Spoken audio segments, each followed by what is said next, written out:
Olá, está começando mais um Eu Jornalista. Meu nome é Maurício Nunes e desde já agradeço pela sua companhia. E o tema de hoje é suicídio. E para falar com a gente aqui no estúdio hoje, Alan Dutra Silva. Ele que tem 25 anos, é psicólogo, pós-graduado em gestão de pessoas e pós-graduado em terapia cognitiva e comportamental. Olá, Alan, tudo bem? Olá, tudo bem? Desde já gostaria de agradecer por ter aceito o nosso convite. Alan, o que leva uma pessoa a tirar a sua própria vida?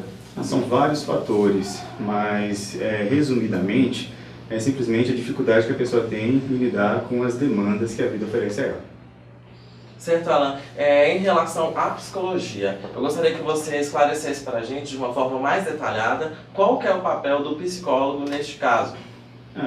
Se a gente considerar que as pessoas que cometem suicídio têm uma dificuldade de enxergar outras perspectivas, por exemplo, se a gente pegar na depressão, que é um dos transtornos mentais mais recorrentes no suicídio, a pessoa tem dificuldade de enxergar outras perspectivas. Ela enxerga apenas um caminho e aquele caminho, muitas vezes, infelizmente, o suicídio é a solução. Então, no caso da psicologia, basicamente o que a gente faz é trabalhar com a pessoa para que ela enxergue outras possibilidades além do suicídio. Certo, Alan. Hoje a gente sabe que os pais eles saem para trabalhar, deixam seus filhos na escola, mas aí os filhos voltam para casa e se enfiam no quarto e ficam sozinhos. Na maioria das vezes postam em redes sociais frases que chamam a atenção, o que remete que aquela pessoa ela está passando por alguma coisa. E por que, Alan? Então, na maioria das vezes, a família e a sociedade não nota que essa pessoa ela está precisando dessa ajuda? A sociedade tem muita tendência de evitar esse tipo de assunto. Muitas vezes é porque as pessoas não sabem lidar com isso.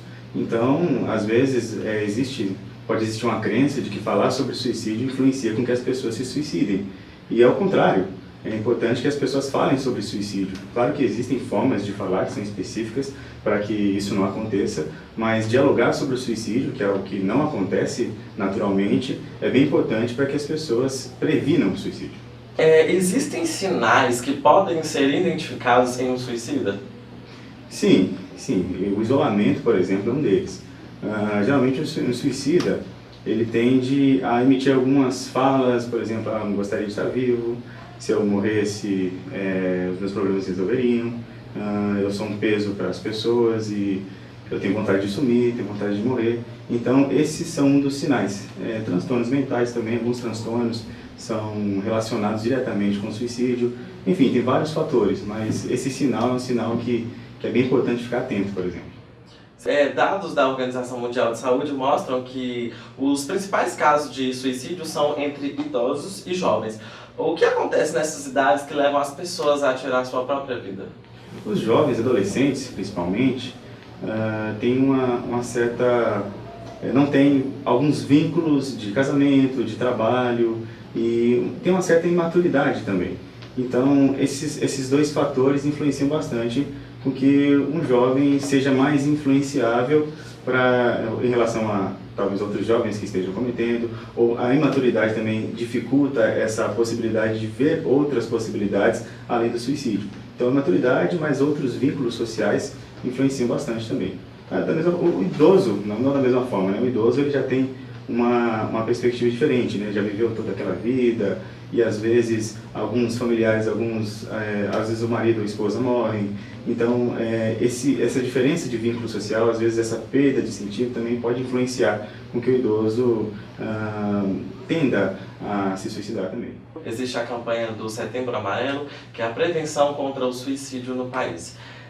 O Dia do Suicídio é comemorado no dia 10 de setembro. Eu gostaria que você dissesse para a gente qual é a importância dessas campanhas que esses órgãos realizam em relação a toda a sociedade. A importância principal é o diálogo a respeito. Como no início a gente conversou sobre a possibilidade que as pessoas não exploram de falar a respeito do suicídio, essa evitação social, a evitação das pessoas. Então o Setembro Amarelo vem com essa proposta de dialogar, de psicoeducar, ou seja, falar a respeito do que é o suicídio, como prevenir o suicídio, para que as pessoas tenham informações a respeito, para que as famílias saibam lidar com isso, para que as pessoas que estejam nessa situação com a tendência de se suicidar também encontrem possibilidades através da informação das mídias, enfim, para que elas lidem melhor com essas situações e evitem o suicídio. Alan, quando um paciente vai até o seu consultório e ele começa a conversar com você sobre a vida, como ela está, e você logo percebe que aquilo está remetendo a que a pessoa está quase tentando um suicídio, o que você tenta passar para aquele paciente para que ele possa sair dessa, se recuperar? Inicialmente, eu faço um acolhimento, porque se a gente for pensar, voltando àquela questão da evitação social, as pessoas tendem a evitar isso. E a pessoa suicida, a pessoa que tem a tendência em se suicidar, o potencial suicida, ele não encontra pessoas para que ele consiga falar. Às vezes por causa de alguma religião, que pode estar no familiar, enfim, isso é muito evitado. Falo de suicídio e as pessoas vão me repreender. Então no consultório a gente acolhe essa pessoa, entende o que ela está querendo trazer, as causas, as questões, e depois de um acolhimento, de desenvolver um vínculo terapêutico, a gente vai no sentido de apresentar essas novas perspectivas para que a pessoa consiga enxergar outras maneiras de lidar com esse problema. O que você deixa de dica para aquelas pessoas que não procuram um psicólogo, mas passam pela cabeça dela em tirar a sua vida? Que não procuram um psicólogo? Que não procuram, mas que passam pela cabeça dela. Passa pela cabeça tirar a vida ou procurar um psicólogo? Não, tirar a vida. Tirar a vida. Isso.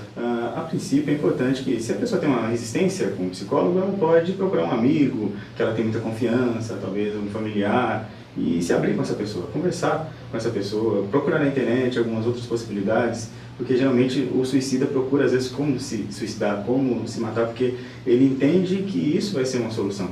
Mas talvez essa pessoa se abrir a possibilidade de enxergar outras formas de lidar com isso. Às vezes o suicídio de fato não é uma solução. O suicídio de fato não é uma solução saudável, porque tanto prejudica a pessoa quanto prejudica as pessoas que ficam. Então é um sofrimento muito grande em todo um contexto de suicídio. Certo, Alan, gostaria de agradecer pela sua presença, tá? E por ter colaborado nessa conversa tão importante. O Eu Jornalista fica por aqui. Agradeço a todos pela audiência.